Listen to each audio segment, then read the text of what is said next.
All right, everyone. Thank you for being here for another Bright Investor Office Hours. My name is Don Callahan, of course, your host and CEO of Bright Investor. I'm going to go ahead and give you guys a quick update on the platform as usual for everyone that is here.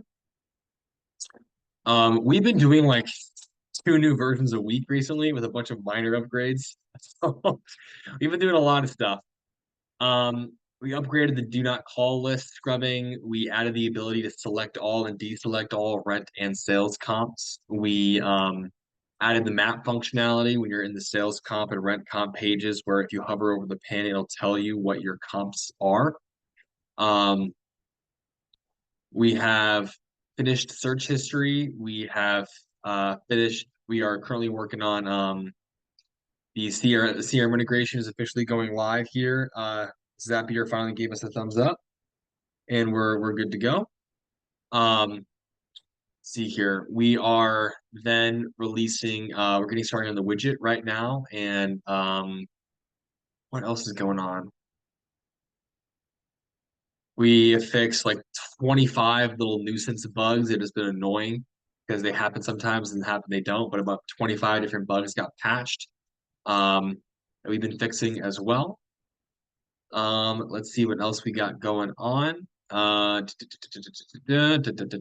Things are moving along really well, guys. The summer is looking to be a pretty good one for terms of new features and functionality, including the widget, the calculators, ability to filter by comps, by days on market and square footage, ability to manually add your own comps as well.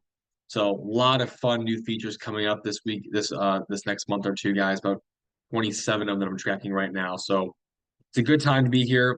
Um, on another note, Bright Investor is our first ever enterprise uh, coaching program. So we are now working with a real estate education company that has several hundred students and officially becoming their partner. So every time that someone signs up for joins their coaching organization, they get Bright Investor as a part of it. And I'm doing the debut webinar for that at 11 p.m. Central Standard Time tonight from 11 to midnight because there's a lot of folks in Hawaii. So I'm doing that today. Um, but that is the first of two we're working on right now, and we have several others in the works. So very good summer for Bright Investors so far. We've seen wider adoption. Users are growing, guys. We're seeing more features come in play. So it's been really, really good to see like growth continue to happen. Tonight, we're going to be going over a 10-unit building that Rich Mioli has for us to review tonight. He sent me an email about this one, so we're going to go ahead and take it down and analyze it using Bright Investor and see what might make sense price-wise. And then afterwards, we'll go ahead and answer questions. And if you guys have any thing you want to talk about, we can go from there. Perfect. All right, Rich, whenever you're ready, if you want to go ahead and show that address into the chat, we'll go ahead and pop it up and get rocking and rolling. Oh, okay. Let me grab that thing. Jeez, wish I would have known. I Didn't have need it. I have it here too. That's You have easier. the address? No, All yeah, I right. do. I don't want to waste time, so No problem. I gotcha. You're a busy man. yeah, I'm packing. I'm getting on a plane at 6 a.m. to 6:30 tomorrow. Go down to Florida. Oh, okay. You're going to see the property? Yeah, I'm scheduled. We're gonna meet the title company, and he's gonna sign over the property to me on Monday. There you go. Yeah, and then I'll see what I do from there. And then I'm gonna go visit my tenants from different locations so I can write the whole thing off. Smart man. Smart man. I like what I'm seeing here. Okay. Let's go ahead and see what we got going on. 105 P Pool Avenue. All right, 105 P Pool, 105. Oh, Yeah, well, 105. it showed it as a house, so I didn't get a chance to talk to the broker again. Yeah, that's a really interesting looking property here. Let me see here. Is Pulling it up here right now. you gonna tape? You gonna video? Oh, there it is. There it is. Yep, here we go. We're gonna see your screen and tape it. Yep. All right, here we go. So this is a 101 to 105 P Pool Avenue. According to it's a 10-unit building, or it's a fourplexes, or it's a couple fourplexes. It's a weird one. It's a weird one. I think they're two So we're gonna floors. Okay, here we go. We got 10 bed, 10 bath. They're calling it. Okay, let's see here. 8 to 10 units are remodeled. Okay, so we're gonna go ahead with the numbers on this property. So it's a 10 bed, 10 bath property. 8 of the 10 units are remodeled. What I'm looking at is I'm looking at the MLS report or listing that Rich sent me. 8 out of 10 units are remodeled. Remodeled units have new appliances, including in-unit washer and dryer. That's fantastic. That's fantastic. New granite LVP flooring, essential HVAC in every unit, washer and dryer in unit, and HVAC in each unit. That is attractive. Okay, that is fantastic. Love to see that. Outsides look pretty good. Looking at the photos here as well. Outsides look pretty good. Parking looks okay. It's 80% occupied. That unit looks great. Now so the washer and dryers are in. Yes. That's weird. That fridge being there is weird. They did keep the original cabinetry and they repainted it. They kept the original countertop as well. So they did not go for the new cabinets. They are expensive, so I get it. They did do the paint. They did do the flooring, which looks good. The washer and dryer is convenient, but those cabinets are definitely want to go. Definitely want to swap those out for white if we can get them. That would really make the spot look nice. Fan looks good. Is the sink outside of the bathroom? That's a little odd, but okay. Like a hotel room. Um, yeah, it looks like a hotel room. You know, they got the shower, they got the table. Looks like it's an odd little building. A little bit weird. This one's a little bit better. Have dishwashers, which is great. Very unique floor plans. Shower's interesting. The bathrooms look good.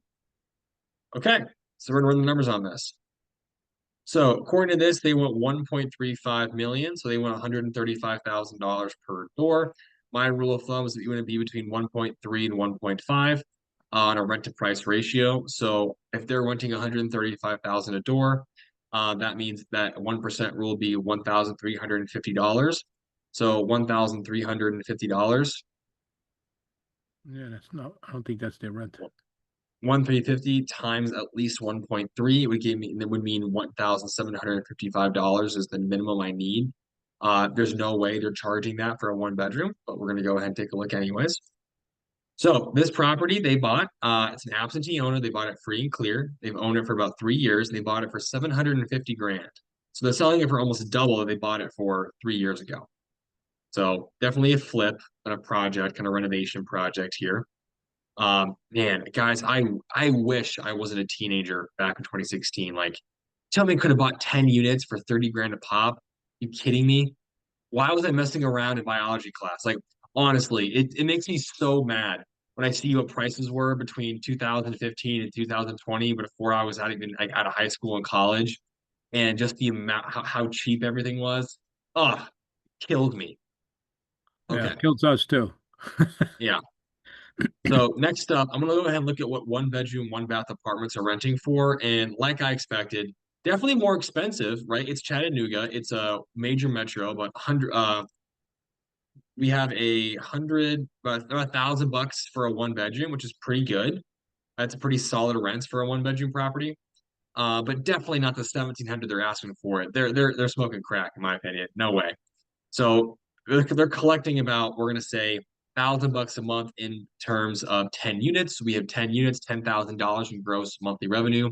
That's ignoring other types of income like utility charges and stuff like that.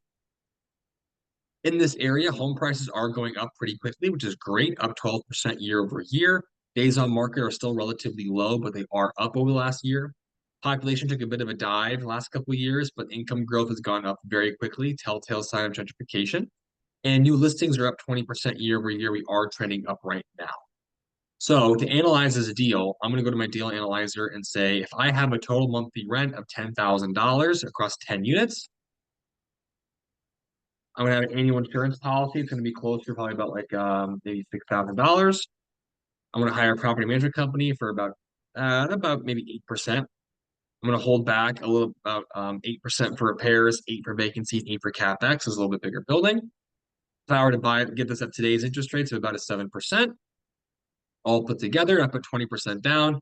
I'm going to lose 1,500 bucks a month on this. So no way. Now, based off what I think is going to happen, if I know my units are renting for about $1,000 a door, that means I really want to spend right around that 70 to $80,000 a unit, which is going to be around when they bought it for. So I'm pretty sure this is going to be a deal. It's going to be a little bit more difficult to get. But let's just do a straight 1% rule, right? 1% would be $1 million for this asset. You know, $100,000 times 10 units. So 1% would be a million. If we bought this for $1 million straight up, which would be the 1% rule, and only cash flow $300 a month. My numbers say that we want to be the 1.3 ratio, right? What that means is if I'm renting for $1,000 a month, that means that I need to do one, I need to buy it for approximately $77,000 a door. $77,000 a door times 10 units would give me a price of about 770,000. If I put in 770,000 in this, is it a good deal? Yes. It's a 10% cash on cash return. Just shocker that the rules that we make for ourselves are right. So I would want to buy this at about $70,000 a door. And right now they're charge $135,000 a door. I wouldn't buy that deal at 1.35 million. I would personally, you can buy a fourplex in the right market like St. Louis that'll net you that much money for maybe 40 grand or 50 grand out of pocket as opposed to 200. So the returns for that, the returns are decent on cash, but in terms of the actual raw monthly cash flow, you could do better on a smaller asset with less equity. They're asking way too much for something like this. If I were to do 25%, maybe. If I were to go ahead and zero out my repairs, vacancy, and capex, it looks a lot better for sure.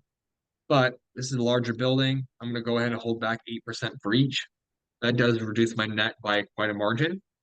Because they have done some renovations to the property, you might be more comfortable putting in only 4% for repairs and capex.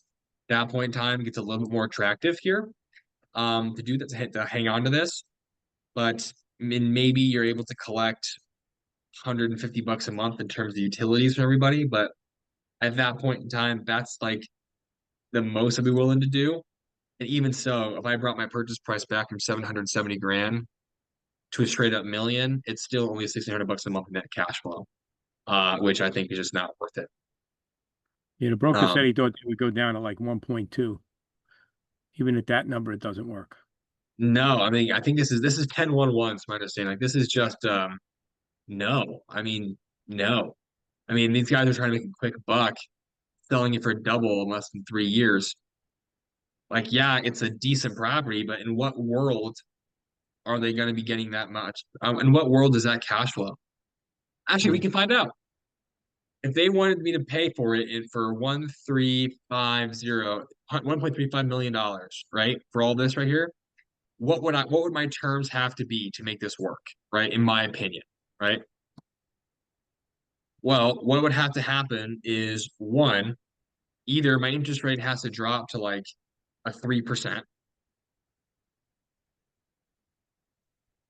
or I need to put down 50% of the equity,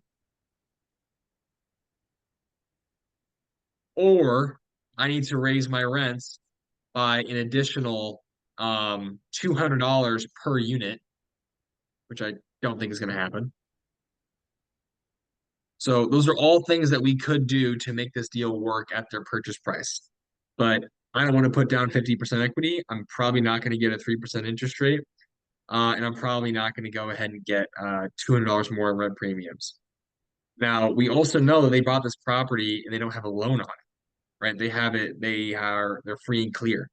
So why sell this? They bought it for cash, they're renovating it. They're probably trying to refinance and pay off some investors, possibly. But I mean, this thing, what makes the most sense is to refinance it and hold the cash. But overall, this asset would have to either have a 3% interest rate, 50% equity, or $200 rent bump across the board, all of which are not supported by our local market research. So whereas I'd love to buy one of these properties, I mean, like it's the exact kind of property I'd like. I would need to buy it for what they bought it for a couple of years ago, in order to make this one work, in my opinion. I'm gonna see if I can find out how I have long. the rent what they're getting. I don't know if you have that. Yeah, yeah, what are they getting in rent? Unit one, they're getting actual rent $600, and that unit is 600 square feet. It's one bed. Unit two, they're getting 950. It's also 600 square feet. Oh my gosh. Let me go here. Unit three, So, 975, ah, okay. 950, Yeah, 950, yeah, 950. Seems to be the yeah. magic over here.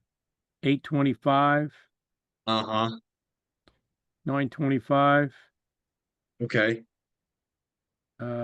zero. That's a Vacant. Yep. vacant. Yeah. 975. Yeah. There's no chance in hell you're getting that price number. Yeah, You when I still have spoke, people paying $600 a month? No way. yeah, when I spoke to the broker, he was like, "Well, they really don't have to sell it. I think they're just putting it out there to see what they can what they Of can get." course they don't. Yeah, Yeah, that makes perfect sense. Like they bought yeah, it in cash. They have no debt. They're under no time frame. It's the price they're offering it is absolutely ludicrous. If they were actually serious sellers, you'd be much closer to under $1 million. But they clearly don't need it, so they're not putting a realistic price out there. I think you're right. 100% correct, Rich. Yeah, Chester, you're right. Yeah, these guys are no. Yeah, Maybe a seller. Yes, absolutely. They're looking for a sucker. Yeah, maybe a seller financing deal could work. But then the situation is if they already own it free and clear and they're cash flowing it, why no, would they want to they could, but they only bought it a couple years ago. right. Like they're probably cash flowing fine as is. They're saying, look, if someone wants to pay us out in cash over asking, great. Otherwise, we'll just hold on to it. Yeah. This is yeah. Can we So look at see how many more properties they own in the area? yeah, let's take a look. See, let's see if they own anything else. Oh, they own a ton. They own a ton.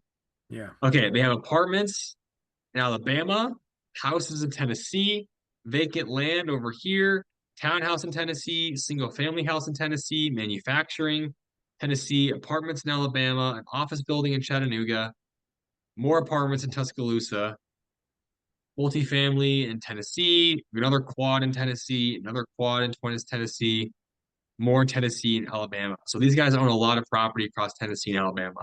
So they're experienced investors, owned it for a while. Yeah, owned it for a couple years.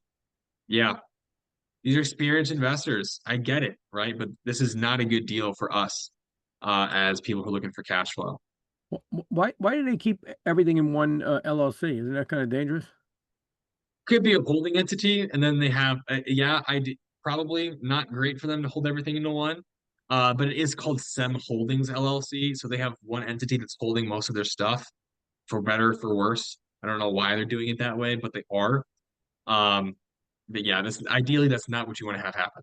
That is Right. but yeah, so Rich, this is a really cool asset. If they're willing to cut their price in literally half, would love to Yeah. talk with them. Uh, would happy half of the, I'll buy it off them for half, fifty Yeah. percent discount, final offer. Otherwise, it's just their tire kicker is not worth our time. Yeah. When I Um, looked at what they were getting for rent, I didn't even underwrite it. I was like, nah, I yeah, don't think it's gonna work. no, absolutely not, absolutely I was not. trying to find like on here like appreciation and all that other stuff. A lot of stuff wasn't coming up. In what area we're looking at In that same in property. Chattanooga? Yeah. Okay. Well, I wasn't. It was in And that town, I guess. let me see here. Wasn't Where is Chattanooga Chat? per se. Where is Tennessee? Tennessee. Where is Chattanooga? There it is. Okay. Okay.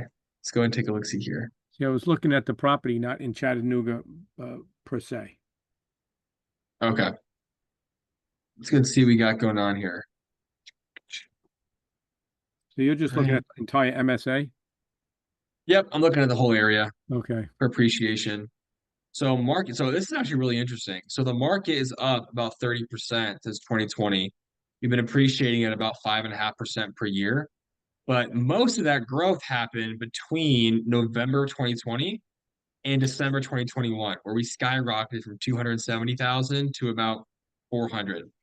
And then for almost 4 years now, we've been right at about $400,000, which is very interesting. Some areas have seen bigger growth than others, but overall, the city has seen relatively flat growth, except for a couple of these areas, like these two zip codes, which are up approximately 97 and 165% respectively. So if I'm looking at this area, I'm interested in these areas, 37406 and 37411, as some of the still relatively cheap but fast growing zip codes. So if I go over here, I say, okay, how is the income in this area? And it's probably going to be low, but going up. If I had to take a guess, yep. So we're going up about 50,000, up almost 20% in 5 years, which is great. Then if we come over here to our population and see, is this area growing population wise? Go ahead and give that a gander. Wow, fantastic. Up 10% in 5 years. That's double my rhetoric. I love that. Fast growing population, fast growing income, which is awesome. Okay. Appreciation is solid. Check out that rent to own ratio over here. Very consistent.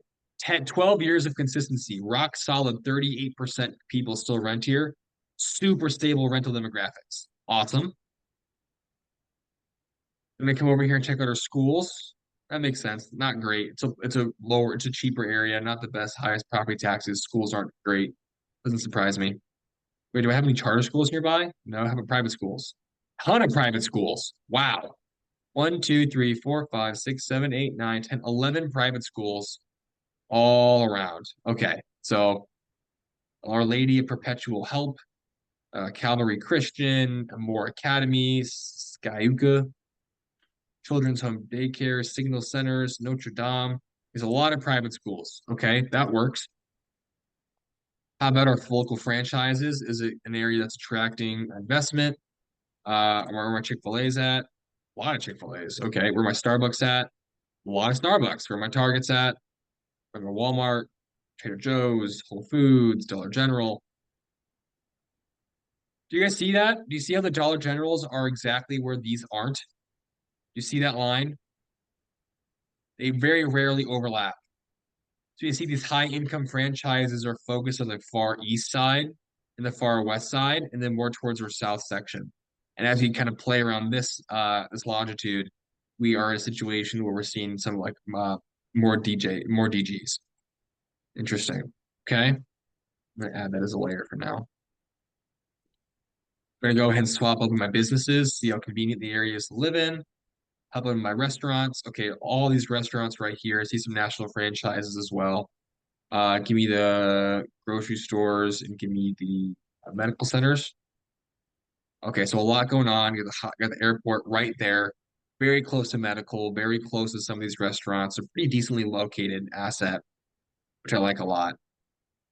But honestly, I'd rather just come into BrightInvestor and have it tell me, are there any other commercial buildings I can go after here? Let's see. Got a ton of residential multifamily. Over 1,300 2 to 4 plexes in this area, which is great. Are there any that are active? Show me some on-market stuff. Yeah, we got 16 of them. All right, see what we got. I'm looking for a quad. Looking for a quadplex. Quad, duplex, duplex, duplex, duplex, duplex, duplex, triplex, duplex. Okay, all duplexes and triplexes. So let's go ahead and play with the cheapest one I can find, which is gonna be this Right by one. 375. Yeah. All right, it's a two bed, one bath units owned by MKN Properties. Owned it for almost 20 years. Here you go. Here you go. Got ourselves. Oh, they just took out. Oh, oh, oh. Can you guys see what I'm seeing? You guys see what I'm checking out? You can see it. Let me know in the chat or unmute yourself. They got a new No? look. Okay. What, Let me show what did you. they do? There are two properties for the same. So these guys have owned the property since 2006, so over 20 years, right? Then just about 2 months ago, they got a commercial loan and they used this property as collateral. They got $1 million loan and they put up this property as collateral, the loan that has to be paid back in 20 months. And now they're selling this property. Ah, interesting. They collateralized this asset and 2 months later they're selling it. I wonder what happened. Something happened and it wasn't good. I'll tell you that right now. They've got the thing listed. Yep, proven income property. Total income is 1650 per month, 6.2 cap. Yep. Seller has several additional properties for sale and is open to negotiating a package deal. Huh. Interesting. You telling me this guy put a commercial portfolio loan and then he went and now he's selling everything? Huh. I wonder what's going on. This is the absolute definition of distress, people. Red flags should be going up right now. Something's going on here. Okay? Something's happening. This guy did something. So now, and he's owned it for 20 years. What's going on? So this is the time to go strike when the iron's hot. He's selling it for $115 a door. 2 bedroom, 1 bath apartments in this area, rent for approximately $1,100. Okay. 20, so that puts us at 1150, that's 2,300. 2,300 in gross rents. Go ahead and pop in a 10% property manager, 5% for repairs, vacancy, and CapEx. Annual insurance going to pop in about 4,000. This property breaks even at asking price at today's interest rates. After property management, repairs, vacancy, CapEx. You drop that price down a little bit, maybe 190, maybe put a little bit more down. All of a sudden, you're close to a 6% net cash on cash return. You zero out your repairs, vacancy, and CapEx, you're at a 14% cash on cash. Not too shabby. I'd call this guy. Oh, his property taxes were $900 last year. That's fantastic. I'd call this guy immediately and say, "Hey, I see you own this property," and I wouldn't tell him that I know he has a big fat commercial loan that needs to get paid off. But I know that.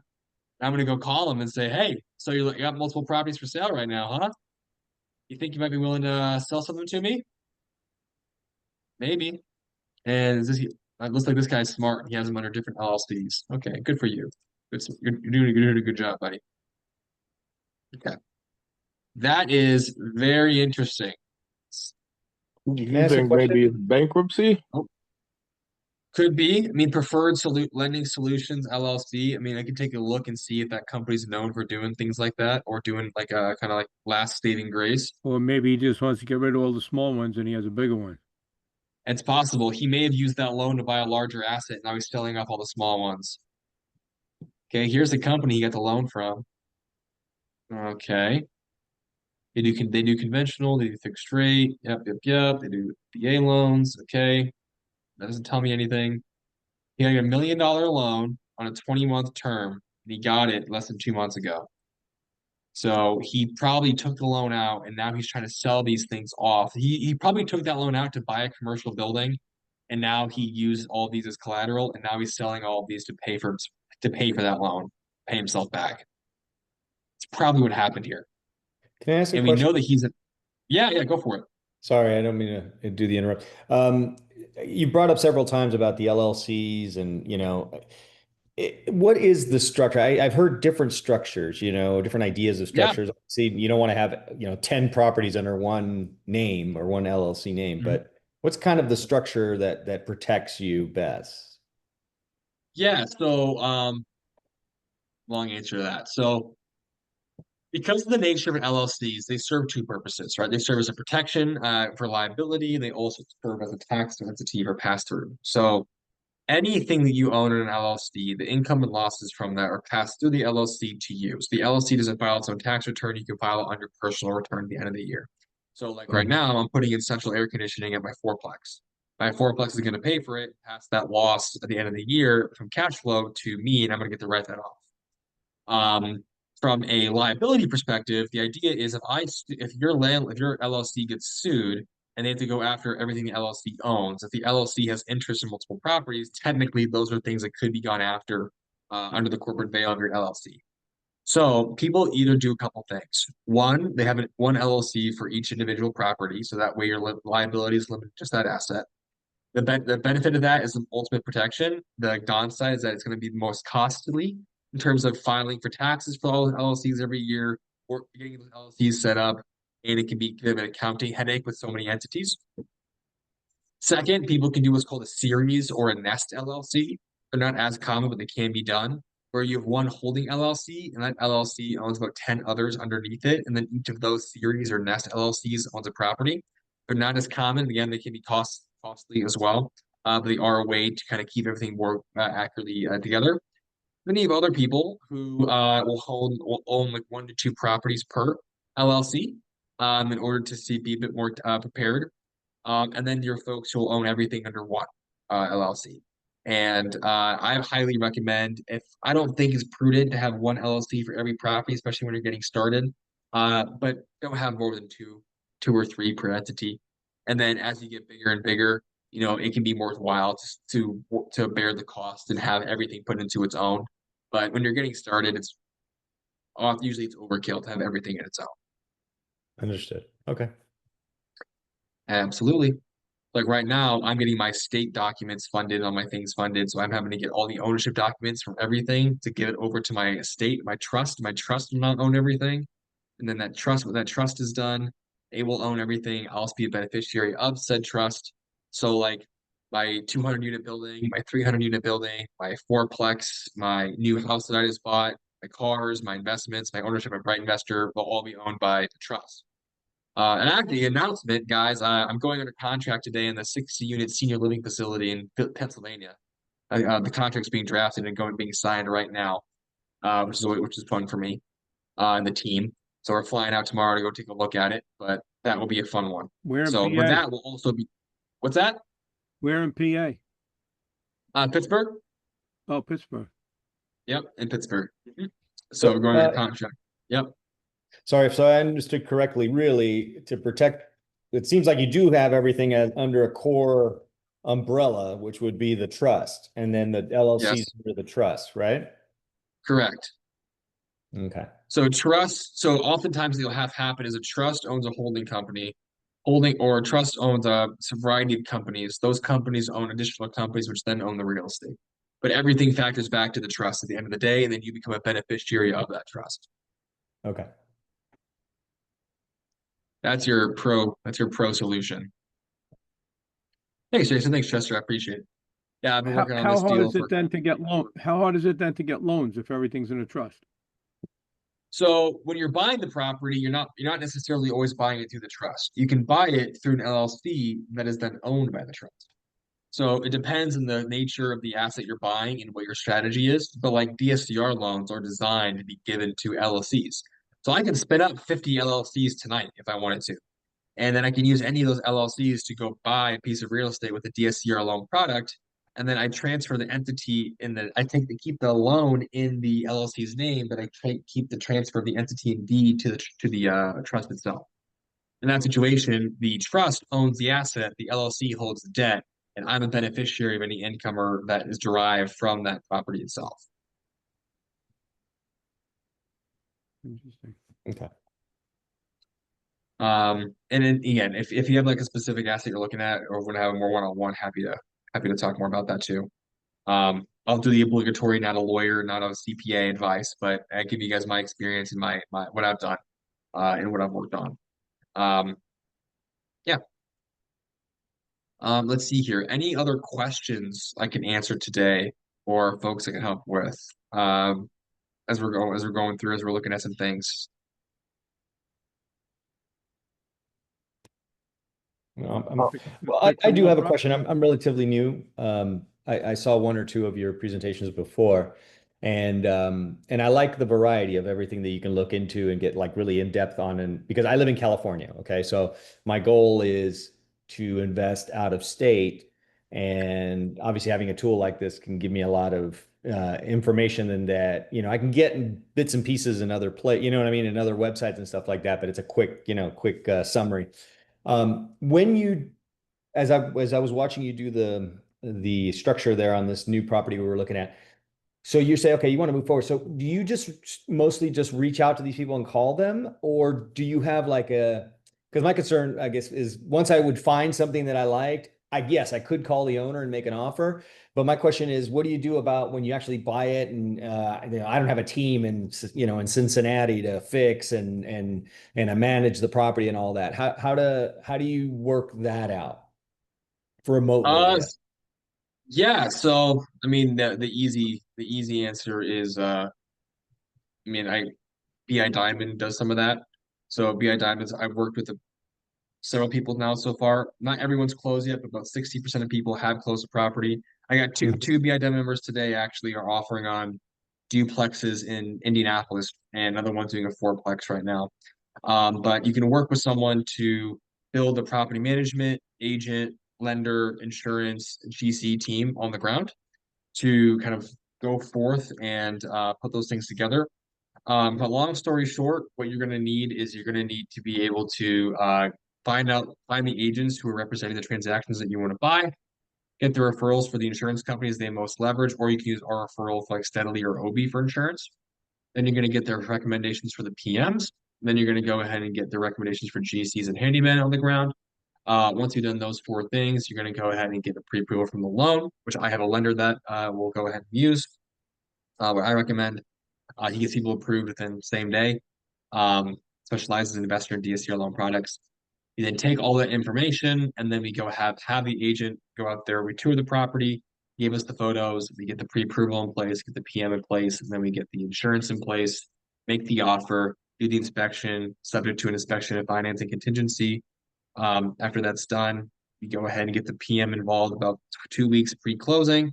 Get them involved. So at day one, we can be going out to lease or if it's already leased out, and then we go to the next one.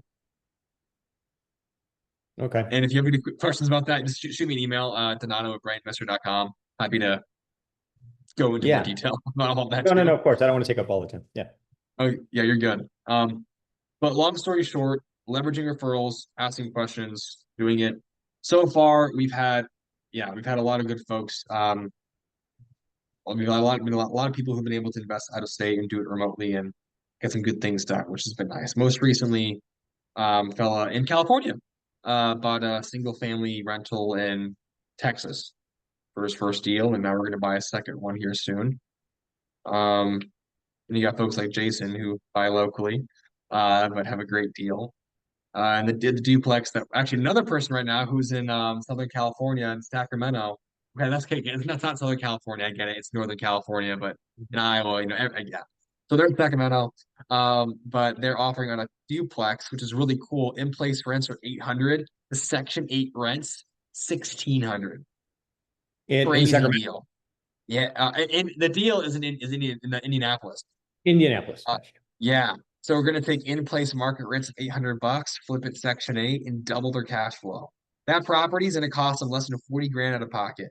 And I'm gonna try and Wow. get them $1,400 a month in cash flow off that bad boy. Net. It's gonna be a killer deal. We've been drafting the we've been this just today. We got the offer written, we got the insurance quote, we got the pre-approval done all in the last 12 hours. We met with the broker twice and we're putting the offer in right now. So that would be badass little deal to go forward. So that's an example of something that can be done. Yeah. And it's funny, I actually found it. This is the deal that actually I found for them because they were having a little bit of trouble. So I was like, give me 24 hours. And I found three deals that all made sense. We narrowed it down to two, and we're putting offers on both. But with relatively little cash out of pocket, we can find deals like that cash flow really well, as long as they pass all the inspection criteria and things of that nature. But yeah. Okay. Good to know. Thank you. Yeah, absolutely, for sure. And everyone that I talk to, I'm very much biased towards the Midwest every time, right? Missouri, Illinois, Iowa, Indiana, Kentucky, Ohio, anything you can get in the Midwest, I'm a huge fan of. You get a lot more multifamily there. You get a lot better price per door. You get a lot better rent price to rent ratio. Appreciation is solid. It's not absolutely bonkers, but it's really solid over time. I love those. I love brick built multifamily. I can get like a real I'm looking solid for 19. cash flow more than I mean, I am looking for appreciation, but I'm really looking for cash flow, you know. Perfect. Then yeah, then that's exactly what you want to go after. Because you can get really good properties that cash flow very well. If you get some solid brick built 2 to 4 plexes or higher. So I'm a big fan of that. Okay. Thank you. Absolutely. Yeah, for sure. Uh, Um, No oh, question anybody else? on the 2 and 4 plexes. Um, do they go by your income, or can you do DSCR on those too? You can do DSCR in a fourplex. Okay. Absolutely. Absolutely you can. DSCR, you're going to be at about 20-25% down payment on a DSCR loan product like that. They're typically going to, depending on the lender you're going with, they'll typically give you a 30-year amortization and usually a 25 to 30-year term if it's a pretty standard loan, especially if you're going to be like a fourplex. Yeah, fit 30-year AM, 30-year term. You're probably going to have around 7% to maybe 8% in your interest or something like that. But it's not gonna be based off your income. So it's gonna be based off the income of the property itself. Be a really good loan product, and things you can stack those because they don't go against your debt to income ratio. You can have as many of those as you want. They just require a little bit more equity down. You can absolutely do a DSCR loan on a fourplex. It may be better to go after the smaller ones like that. Those can be fantastic. 2 to 3, 4 unit buildings like that. I mean, if we're buying the deal we're talking about with other student right now, she's gonna buy it for like that 160 to 170 range. So she's gonna pay about 80 to 85,000 a door, and it's gonna end up renting for between 14 and $1,600 a month. I mean, per door. I mean, fantastic. So even though you're putting 25% down, I mean, 25% down on $180,000 on a house is under 40 grand, right? Which it's a relatively large amount of equity, but dollar figure wise, the 25% down in California on an $800,000 fourplex, you're putting 200 grand down, right? Yeah. So you're going from 200 grand to 40 grand. It is just an insane return, especially as Chester would point out, if that person is now cash flowing 1,500 bucks a month. That means that in less than 2 years, they've made all their equity back in cash flow while still having their equity in the house. So they have a 2 year break even standpoint, ignoring appreciation, ignoring uh, equity buy down, and ignoring tax benefits. Just in cash flow, they break even in 2 years. So it's just beautiful. And you only get that in the Midwest Yeah, or that's off market with a very discounted seller. yeah, that's the biggest benefit is like, especially when you can only from the cash flow recover your full investment. Generally within, at least from what I've seen, at least healthy properties um will get you somewhere within that 18 to 24 month recovery range. But like some of the deals that you were mentioning, like I haven't had a chance to look at them from a cash on cash percentage wise, but anything where you're within like 12 to 18 months and especially under 12 months to recover everything. I mean, that's probably like, 25 even percent cash on cash return at that point. Um, so yeah, that's why when you were saying that somebody was getting 14 to 1600 per door on a duplex where it's like 175 to 180, I'm like, those numbers are insane. Like comparatively speaking, I'm seeing 1500 for a 4-1 in Detroit, like 15 to 1550, and that's pulling right around, like, let's say with today's rates, like 7 to 8% cash on cash return. So that duplex by itself probably is paying for that investment, like I said, somewhere between 12 and 18 months. So that is a steal. Yeah, we are pretty pumped for them, for what that's gonna look like. So we're excited to go ahead and get that all put together. So deals like that are the ones I really push towards. I highly encourage people to go bigger sooner, right? If you can get a 6 or 10 or 12 or 18 plex, let's do it. It oftentimes does make sense to start with 2 to 4 plexes and go from there. Nothing wrong with that at all. They're a great way to start building up some cash flow and make it work. Um, with those properties, 2 to 4s, buying a 2 to 4 family property between $60,000 to $80,000 a door at a 1.3 to 1.5 price to rent ratio, right? It's going to be hard to mess up. It's just, and now's a great time to do it because there's so many properties sitting on market right now. This is the time to make stupid offers that people would normally get offended at. There's so much buying opportunity right now, which is why I'm buying right now. I wouldn't sit here telling you guys buy, buy, buy if I wasn't making offers and closing on stuff right now. I'm not going to sit here in a high tower and just say, oh yeah, go do that while I do something differently. I'm sitting here and I'm making offers and I'm buying things because people need to sell. And if you can make good offers, you can get some really awesome discounts today. Why do they need to sell? They need to sell for a couple of reasons. So one, what we're seeing is, in my opinion, we have about 5 different factors hidden at the same time. One, we have the threat of tariffs and economic uncertainty. So we have a lot of folks who don't necessarily know what's going to happen over the next 6 to 12 months. They don't know how it's going to impact their ability or consumer confidence. And anything that has to do with the rise in uncertainty causes people to want to rush and kind of lock in their equity, which ultimately ends up costing them their equity, but that's just human nature. Second off, we have had a large amount of units hit the market during 2020, 2021. A lot of large builders and developers said, wow, it's a cash cow, build, build, build. So they started building, and then all those units started getting delivered in 2023 and 2024 and now. So what you end up having is a lot of new supply hitting the market at the same time when inflation was going very, very high and interest rates got very high. Simultaneously had a lot of supply with less buying power, less consumer demand, which all started increasing days on market and on properties. And as days on market continue to climb, all of a sudden prices continue to start getting cut because people need to incentivize their buyers. So people who previously would have been able to sell within 30 days 2 years ago now are at a point where maybe they have loans that are coming due. Maybe they have life situations that are coming up. Maybe they have all these different investors they have to get out. Anyone that is selling their property right now is doing so in a not advantageous time for them, which means if they're selling now, they have to sell. The people who don't have to sell aren't listing, unless you're that guy like 10 unit who's just fishing. It's easy to spot.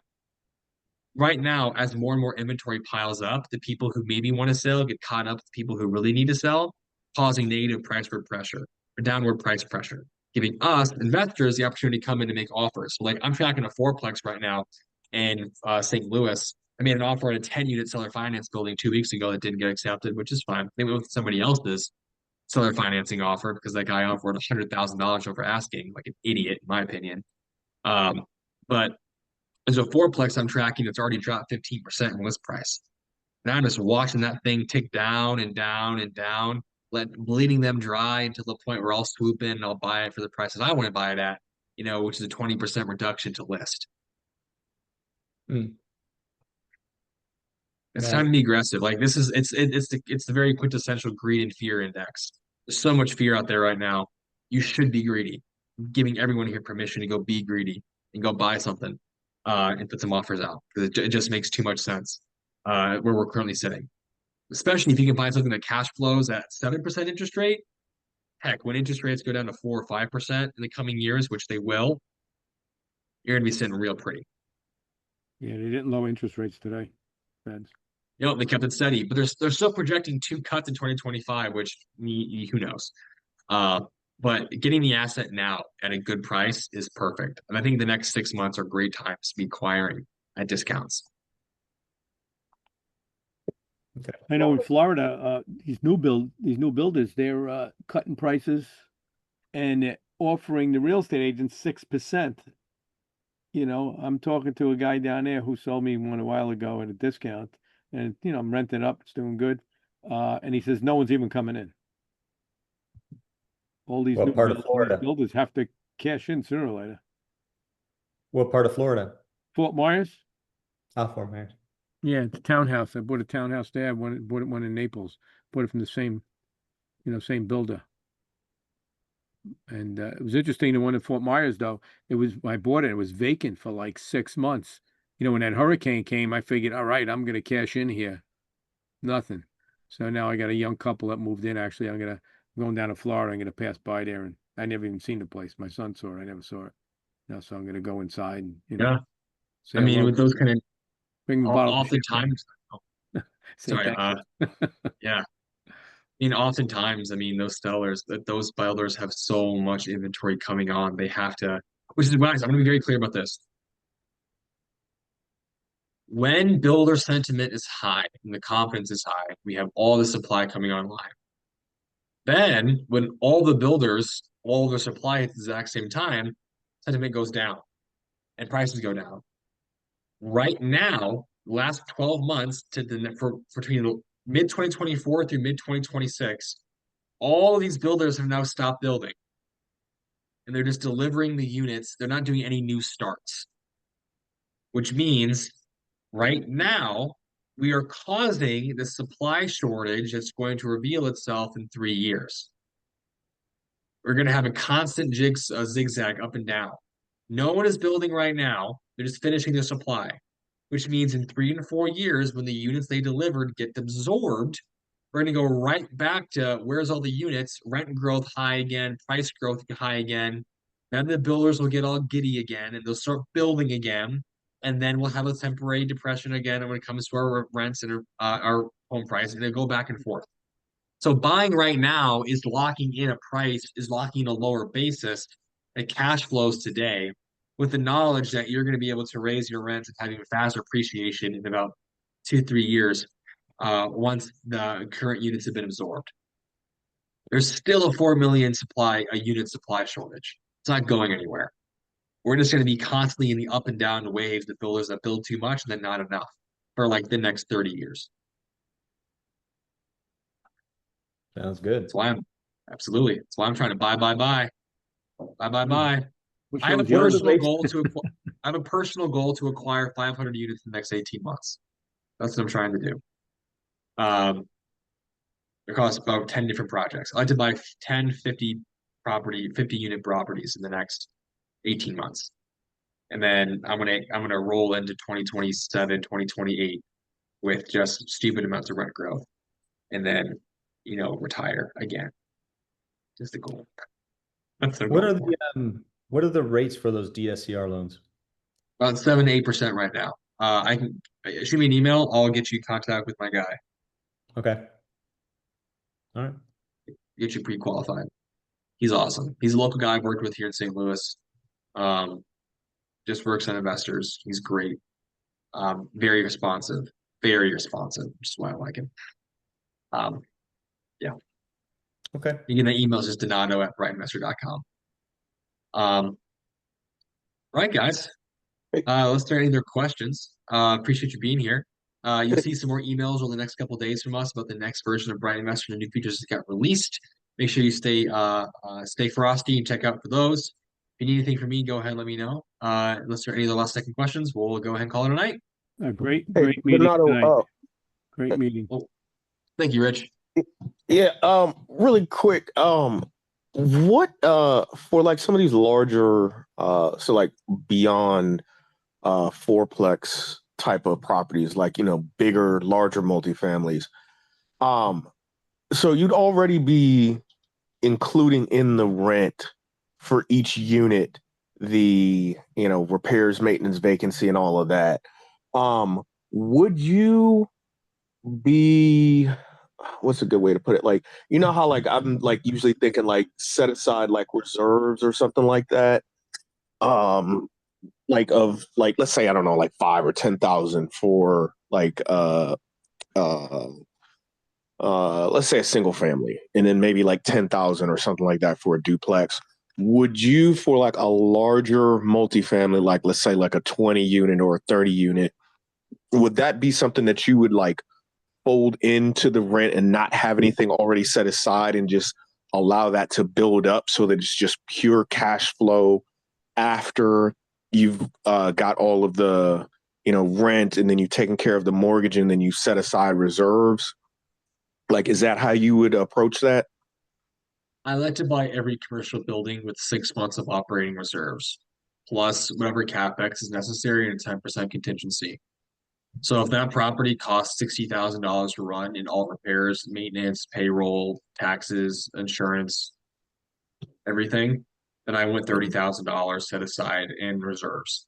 Plus, if it needs $25,000 in CapEx, I had 10% contingency. So I'd buy the asset with a down payment, 30,000 in OpEx reserves, and then $25,000 CapEx with a 10% $2,500 contingency. What's that do? Don't a lot of lenders make you have that in reserve? A lot of lenders are going to require you to have a $250 per door reserve on your loan, especially for commercial assets. So they're going to require you, let's say I'm buying 100 units, they're going to require me to put 250 a door in. That's going to be $25,000, and they're going to hold that from me. And then they can require additional reserves as well. Interesting. Yep. Okay. So, yeah, the reason why I was thinking about that is like, I guess the easiest way to kind of put it is like, if you're, you know, if your focus, I guess, is already kind of just sticking to, 4 or less doors per unit, that's one thing. But like, if you're trying to figure out how to scale, I guess, for lack of a better phrase, would it, I guess, make sense to, quote unquote, take that leap? Again, without knowing like some of the other contingencies, like you had mentioned, like the reserve requirements for each unit. Yeah, that was just kind of interesting. Just, just really kind of trying to think that through, whether it would make more sense to go, quadplexes versus, making that leap to like a 10 unit, especially if they're, comparable in terms of cash flow and stuff like that. I think that you should aim for approximately $300 to $500 per door in net cash flow for any property you want. I think that going after commercial multifamily is a great option. It's pretty much the same exact process, a little bit different lending, a little bit different valuation plan. Needs a little bit more money to get started. But those things can be partnered with. You can get a lot of people who will finance 100% of renovation plus 90% of your purchase price. You can do those types of things. If you're going to do it, the people who I see make the most money buy and hold like 8 to 40 unit buildings for like 20 years. And they're great, right? So if you're going to do that, you're going to either need a partner, you're going to need to either cash out equity that you have in other assets, or you're going to need to do like a BRRRR on a commercial building, which is doable. But you're going to go in, you're going to do some heavy value add, and you got to get a good basis. So it's totally doable. It depends on how much active work you want to do and what's important to you. Okay. What your stomach can handle. Yeah, that's honestly true. I mean, whatever you can, and if that means like, hey, all I can handle right now is a fourplex, great. At some point, you'll sit down, you'll say, you know what, fourplexes are fine with me, and I'll just keep doing that. Or you'll say, you know what, I want to go bigger. That's fine. Whatever works for you. There's in no way, shape, or form does everyone have to buy what I buy. In no way, shape, or form should I buy what everybody else buys. Just completely up to you. All of them have their pros and cons. I'm always going to be a long-term rental, multifamily, and multi-housing kind of guy. That's who I am. I'm not going to be the short-term rental guy. I'm not going to be the mid-term rental guy. I'm not going to be the co-living guy. I'm not going to be, I don't know, fix and flip guy or the wholesaling guy. It's just not who I am. I want long-term rental as passive as possible, pure, big cash flow place. That's what I want. And I don't want to have, could I turn some of my units into mid-term rentals or short-term rentals? Yeah. Do I want to? No. I don't want to deal with that. Some people, for other people, it's worth the cash flow. It's worth the other premiums. For me, it's not. And maybe someday I'll hire someone to do it for me, but that's not today. So Yeah. whatever makes the most sense for you, you should go after. And the Yeah, best but, is you to know- have somebody. Oh, sorry. No, go ahead, Roy.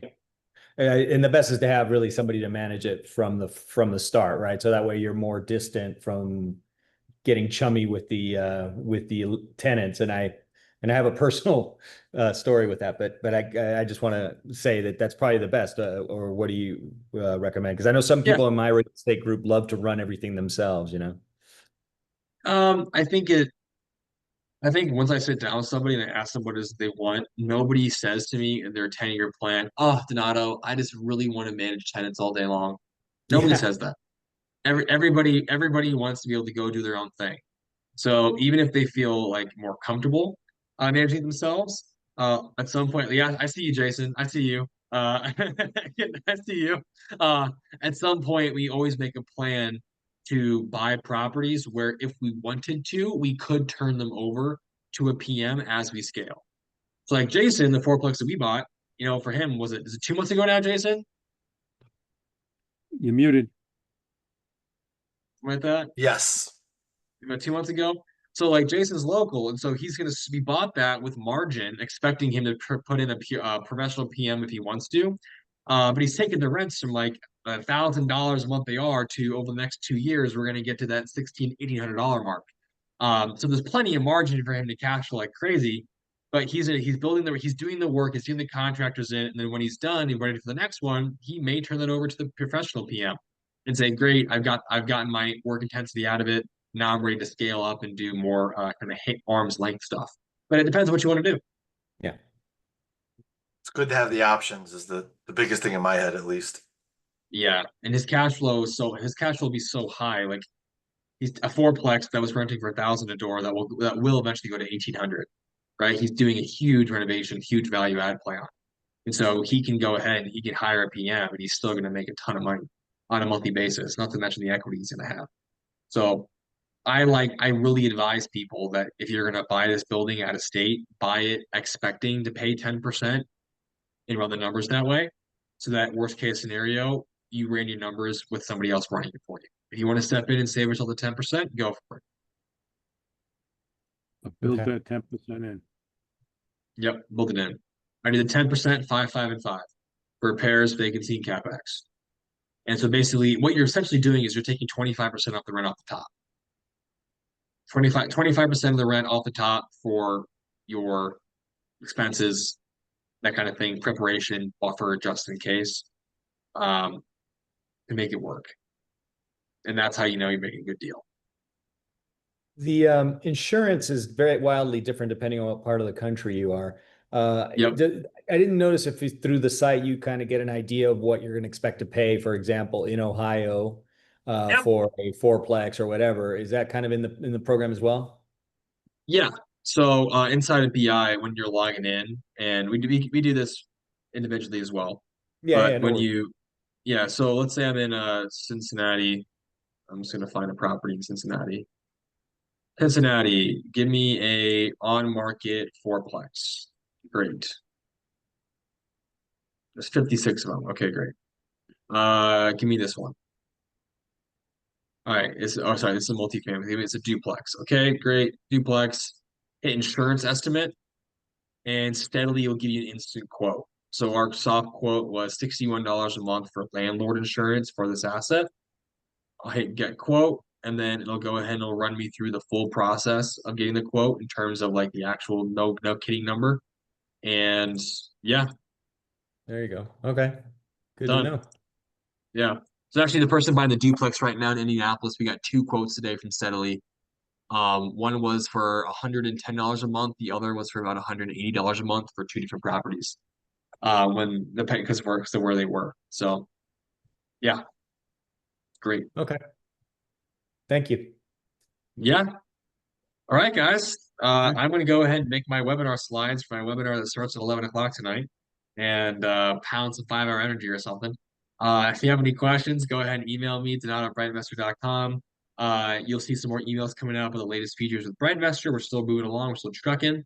Anybody you feel like you benefit from BrightInvestor, do me a favor and just let them know we exist. Feel free to invite them over to one of these calls or have them just set up a meeting with me. Happy to talk with them about it.